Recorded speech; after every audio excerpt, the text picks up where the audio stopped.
Hello everyone, today I have a video on the Proboscis Cernos. Now I have done a video on this one before, but this video will be an update to the build I previously done, which was a blast and electricity build, as that build no longer functions well anymore, so I have a new build that's updated that will work much better, which is gas and electricity. While it may not have the burst damage that the blast and electricity build had, it will still efficiently clear through enemies in steel path, and is very good for dealing with whole crowds of enemies. Now the build itself, not much has changed. You still have Galvanized Chamber for multi-shot, Galvanized Aptitude for Status Chance, and Gun Condition Overload. You have Thermite Rounds and Malignant Force. These will mix to give you gas and a bit of Status Chance, High Voltage for electricity and a bit of Status Chance.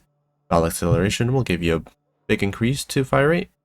Then Vigilante Armament for increase to multi-shot, and the final mod here is Rifle Elementalist, where you gain increased status damage.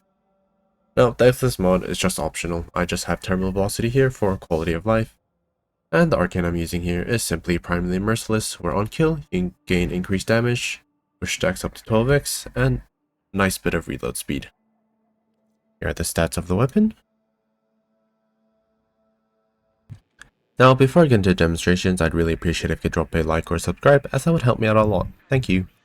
Now, the enemies I'll be testing against is the same 20 Corruptive Gunners with the Steel Path modifier on at enemy level 160. Now for a demonstration, if you've never seen this one before, you shoot out an arrow, it will spawn tendrils that will pull enemies in close, and then the arrow itself will blow up to deal a good chunk of damage, and as you can see here, got a bunch of status on all the enemies, and then they get shredded by it.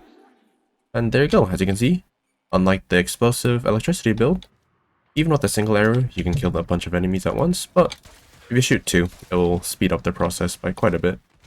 I mean, yeah, much faster at killing them, but a single arrow is fine if you care about needing to conserve ammo, but 2 is quite optimal for kill speed. Yeah, I mean, it's really fun to use. Shoot at arrows that will auto CC and group in enemies, and then it'll blow up to do a bunch of damage, and you've got a bunch of statuses around that will constantly tick at each other and completely melt them down. Alright, just one last little demo. Just shoot 2 arrows and watch them get completely shredded. As you can see, while it may not have the burst of the blast and electricity build that it used to have, it still absolutely melts through enemies, and it's just great for clearing out a whole hordes of enemies. Also group them up and just completely delete them. Thank you for watching, hope you try out the build yourself, and goodbye.